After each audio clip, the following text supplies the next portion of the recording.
Hello friends, मैं हूं आपका दोस्त रजत। और जैसे कि आप देख रहे हैं कि अब मार्च का महीना आने वाला है, बसंत का महीना चल रहा है। ये एक ऐसा मौसम होता है जिसके अंदर सबसे ज़्यादा फूल, फल और सब्जियां लगी होती हैं। अगर आपने विंटर में देखेंगे, जैसे कि ये सब सब्जियां अगर आपने लगाई हैं, तो ये मेरे टमाटर लगे हुए हैं, ये सब इस वक्त हार्वेस्टिंग के लिए तैयार होते हैं। और इसी तरह से स्प्रिंग का महीना जिसको बोलते हैं, उसमें सबसे ज़्यादा फूल खिले होते हैं। इस वक्त मेरे यहाँ स्ट्रॉबेरी लगी हुई हैं जो बिल्कुल अब पकने को तैयार हैं। फूल तो कई तरह के, अनेक किस्म के फूल होते हैं, जिसमें से डेलिया, पिटूनियाज, ये सब बहुत ही गार्डनिंग के लिए अगर मैं कहूँ तो सबसे बेहतरीन महीना जो होता है वो होता है बसंत का महीना, यानी कि स्प्रिंग का महीना। लेकिन फूल के अलावा एक चीज़ और है, अगर आप अपनी छत पर अपने खुद के फल भी लगाना चाहते हैं तो आज हम बात करेंगे वो ऐसे 6 या 7 ऐसे बेहतरीन पेड़ या फल के पौधे जिनको आप एक छोटे से कंटेनर में अपनी छत पे लगा सकते हैं। तो welcome to my channel audio and my garden.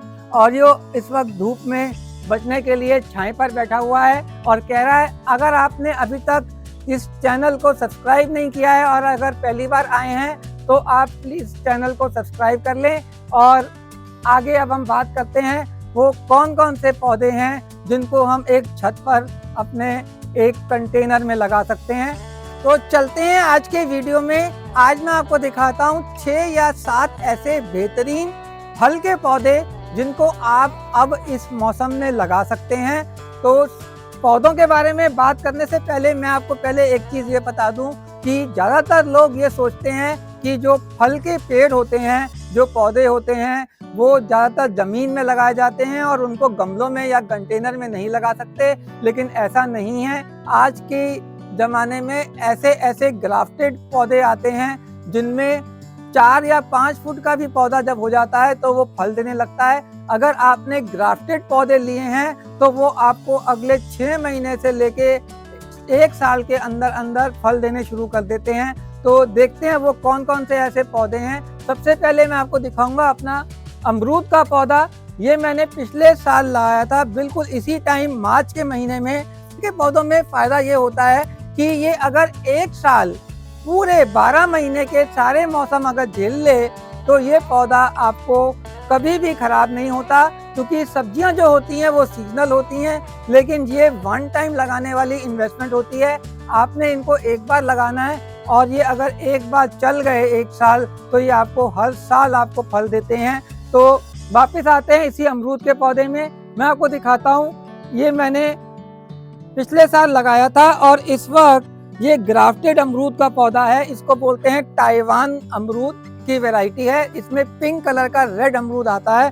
तो इस वक्त इसमें 5 या 6 अमरूद लगे हुए हैं। आप देखेंगे ये एकदम रेडी है। करीबन मेरे ख्याल से आधा किलो का अमरूद है ये, इतना बड़ा।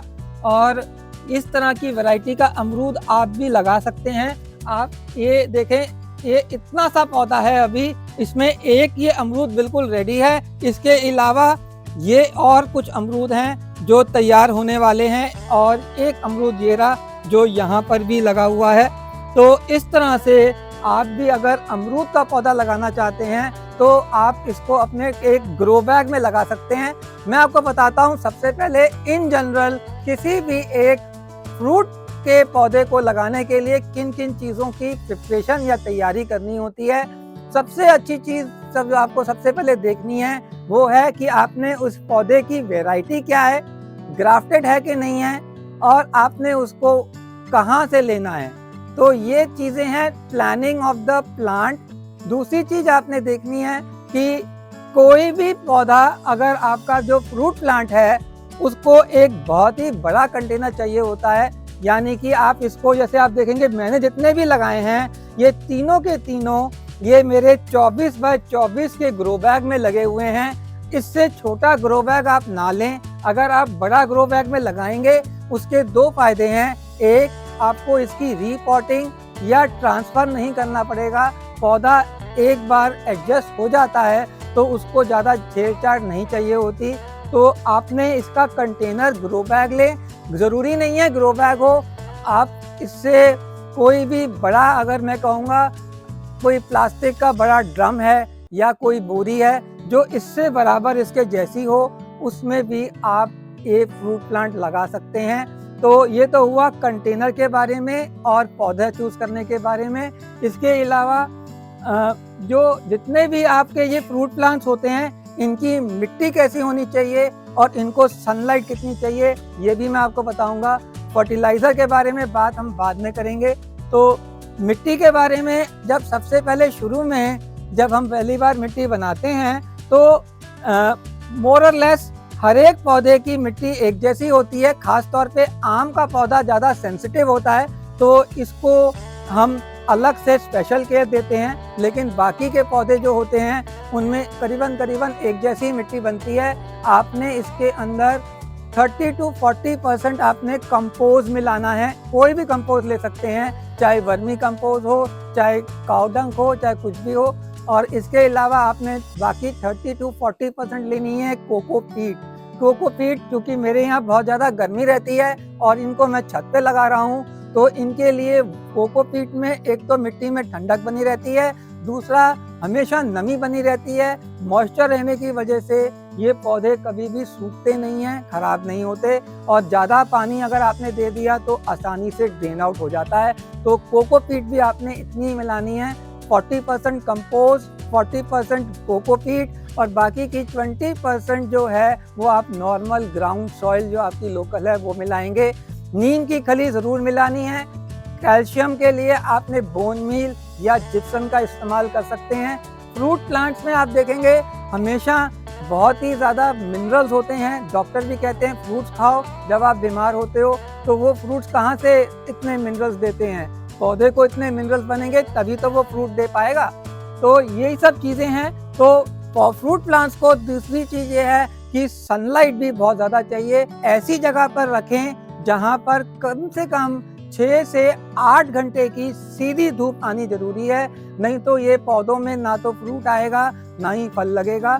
तो ये हो गई हमारी कुछ की जनरल टिप्स। अब मैं आपको बताऊंगा कुछ पौधों में, जैसे पपीता है, आम है, इनकी एक पर्टिकुलर खास केयर करनी होती है और तभी इनमें फल आता है। तो अब हम वापस आते हैं फिर उसी अमरूद के पौधे में। सबसे पहले बात करेंगे अमरूद की, फिर बाकी सारे पौधों की। तो अब मैं आपको बताता हूँ किस किस पौधे में जो कुछ खास पर्टिकुलर जो केयर करनी होती हैं, उसके बारे में मैं अब आपको बेसिक टिप्स बताऊंगा। सबसे पहला है अमरूद का पौधा।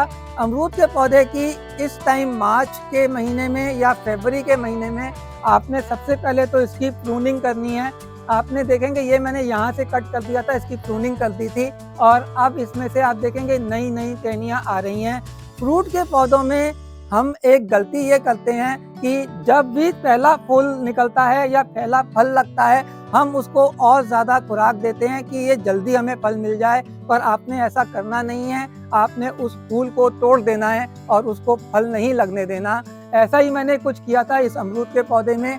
सबसे बड़ी बात ये होती है कि जब तक आपका पौधा घना और मैच्योर्ड नहीं हो जाता, वो आपको ढंग के प्रॉपर मैच्योर्ड फल नहीं देगा। तो आपका पहला पर्पस पहले 1 साल में यही होना चाहिए कि आप इस पौधे को जितना ज़्यादा घना बना सकते हैं उतना आप प्रूनिंग करके इसको घना बनाएं। तो आप ये देखेंगे ये मेरा पौधा अब काफ़ी घना है और अगले और 1 साल में ये काफ़ी बड़ा पेड़ की तरह फैल जाएगा और इसमें मुझे अब इतने बड़े बड़े अमरूद और मिलेंगे। अमरूद के अंदर और किसी भी फ्रूट के अंदर एक होता है जिंक और एक होता है पोटैश। ये दोनों चीज़ें बहुत ज़्यादा मात्रा में चाहिए होती हैं, लेकिन फर्टिलाइज़र के बारे में आपने ये तभी देना है जब इनमें फ्रूटिंग या फ्लावरिंग शुरू हो जाती है, नहीं तो शुरू में आपकी बेसिक जितनी भी मिट्टी है वो ही इनफ है। यानी कि जब आपका पौधा फ्रूटिंग करने लगे, फ्लावरिंग करने लगे, तब आप इसमें थोड़ा सा यानी कि 1 बाल्टी पानी के अंदर 2 चम्मच NPK डाल देंगे तो ये आपके फ्रूट के जितने भी प्लांट्स हैं उनकी नीड को पूरा कर देगा। तो इस तरह की चीज़ें मैं डालता हूँ, तो ये आप ऐसा कर सकते हैं। तो ये तो था मेरा अमरूद का पौधा। इसके बाद मैं आपको दिखाता हूँ, ये है मेरा पपीते का पौधा। पपीते का अगर कुछ ज़्यादा ही अगर आपको केयर देखनी है मैंने कैसे किया था, तो मेरा एक पुराना वीडियो आप देख सकते हैं, how to save the papaya. क्योंकि जब मैंने इस पौधे को लगाया था तो इसमें कुछ दिक्कतें आ गई थी, उसका डिटेल में अगर आपने देखना है तो उस वीडियो को देख सकते हैं। तो फिर भी मोटा मोटा मैं आपको बता देता हूँ, पपीते के पौधे में ज़्यादा पानी नहीं दिया जाता। और दूसरी चीज़ ये है कि पपीते का पौधा जो होता है वो आपको हाइब्रिड लेना है। जैसे ये मेरा पौधा है, इसको मैंने करीबन 1 साल पहले लगाया था, अब जाकर ये इतना मैच्योर्ड है कि इसमें अब फूल आने शुरू हो रहे हैं। तो उम्मीद है इस बार अब पपीता लग जाएगा। तो ये था पपीता, इसको भी यहाँ सर हमने ग्राफ्टेड लगाया है। इसी तरह से वो अमरूद का पौधा भी ग्राफ्टेड था, लेकिन वो दिख नहीं रहा है क्योंकि जो ग्राफ्टेड वाला हिस्सा है वो अभी मिट्टी में नीचे चला गया है। तो ये हैं मेरे 2 पौधे। तो इसके अलावा हम बात करते हैं आम के पौधे के लिए। आम का पौधा बहुत ही सेंसिटिव पौधा होता है, इसको फलों का राजा बोलते हैं, लेकिन इसको लेना इतना आसान नहीं है। इसके लिए अगर आप चाहते हैं तो मैं अलग से एक सेपरेट डिटेल वीडियो भी बना सकता हूं, लेकिन अभी क्योंकि सभी पौधों की बात कर रहे हैं तो आम की भी कुछ छोटी छोटी 2-3 चीज़ें मैं आपको बता देता हूं। आम के पौधे में सबसे बड़ी दिक्कत आती है कि इसमें बहुत जल्दी फंगस का अटैक हो जाता है। इसके अंदर आपके देखेंगे कि इसके अंदर फूल आने से पहले ही जो फूल होते हैं वो सिकुड़ने लगते हैं, और ये जो आप देख रहे हैं पत्ते इस तरह से जो जल गए हुए हैं, ये होता है सर्दियों के मौसम में। अगर आपने बहुत ज़्यादा ओवर वाटरिंग कर दी तो पत्ते इस तरह से ब्राउन होने लगते हैं। दूसरी चीज़ ये है, आम के पौधे को बिल्कुल साफ मिट्टी पसंद है। आप यहाँ पे देखेंगे ये पौधा यहाँ पर ग्राफ्टेड है, और इस तरह से आप ग्राफ्टेड पौधा ही लें। और दूसरी चीज़ ये है कि इसकी गुड़ाई करते रहें। इसकी जो फर्टिलाइज़र है वो ऐसा नहीं है कि जो भी आप हर किसी में डाल देते हैं वो आम के पौधे में चल जाएगा। एंटी फंगल के लिए टेरिकोडर्मा का पानी मिलाकर आप जड़ों के लिए दे सकते हैं, ऊपर भी टेरिकोडर्मा का आप स्प्रे कर सकते हैं। इसके अलावा एक नीला केमिकल आता है जिसको बोलते हैं कॉपर सल्फेट, ये बहुत ही अच्छा एंटी फंगल होता है जो पौधों को इस तरह से आम के पौधों में किसी भी तरह की फंगस नहीं लगने देता। तो यही कुछ 2-3 चीज़ें हैं, टिप्स जो आपको आम के पौधे में रखना है ध्यान। आम का पौधा जो है ये मेरा 12 मासी आम का पौधा है, यानी कि ज़रूरी नहीं है कि ये मुझे सिर्फ गर्मियों में ही आम दे। मैं आपको दिखाऊंगा मेरे पिछले क्लिप में, इसमें बहुत ही बेहतरीन बड़े बड़े 2 आम लगे थे। इस तरह से ये है हमारा चौथा पौधा, और ये है मौसम्बी का पौधा। आप अगर देखेंगे पिछली बार मैंने इसकी मौसम्बी काटी थी और बहुत ही बेहतरीन मौसम्बी लगी थी। अब इसका मौसम फिर से शुरू हो गया है। आप देखेंगे इसके अंदर कितने भर भर के नए फूल आ गए हैं। मौसम्बी, नींबू और संतरा यानी कि कीनू या माल्टा, ये तीनों एक ही फैमिली के एक ही वैरायटी के पौधे होते हैं, तो आप इनको एक जैसी केयर कर सकते हैं। इन तीनों पौधों में एक खास टिप ये होती है कि इनको पानी ज़्यादा नहीं देना होता। आपने अगर इनको बहुत ज़्यादा पानी दे दिया तो ये सारे अपने फूल झड़ जाते हैं और फिर इनमें फल नहीं लगते। और दूसरी चीज़ ये है कि इनको कैल्शियम और पोटेशियम की मात्रा बहुत ज़्यादा चाहिए होती है। इसके अलावा अब मैं दिखाता हूँ, ये है मेरा अनार का पौधा। अनार का पौधा ये मेरे पास करीबन 10 या 12 साल पुराना है, और पिछले क्लिप्स अगर आप देखेंगे इसके ऊपर मेरा एक अलग से स्पेशल वीडियो भी बना हुआ है, वो भी आप देख सकते हैं। अनार के पौधे में भी प्रूनिंग करनी बहुत ज़रूरी है।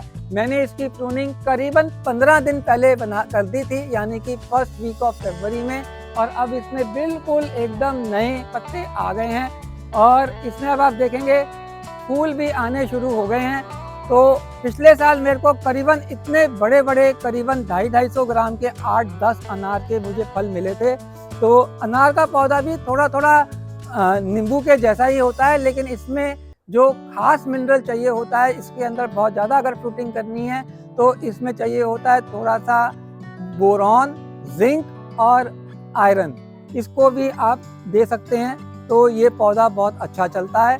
तो अनार के पौधे में कुछ दिक्कत लोगों की ये भी होती है कि इसके फूल तो आते हैं लेकिन फूल झड़ जाते हैं, या फिर अनार का जो है फल वो निकलने के बाद फट जाता है, तो वो बोरॉन की कमी की वजह से होता है। तो इसी तरह की डिटेल टिप्स अगर आपने समझनी है अनार के बारे में, तो मैं इसका आपको ऊपर दिए गए लिंक में आपको मैं इसका वीडियो दे दूंगा। तो ख़त्म करने से पहले इस वीडियो में 2 या 3 पौधे और हैं जो मैंने अपने छत पे इसी तरह से लगाए हुए हैं। ये है मेरा पौधा अंजीर का। इस वक्त इस मौसम के साथ सारे के सारे ठंड में इसके पत्ते झड़ गए थे।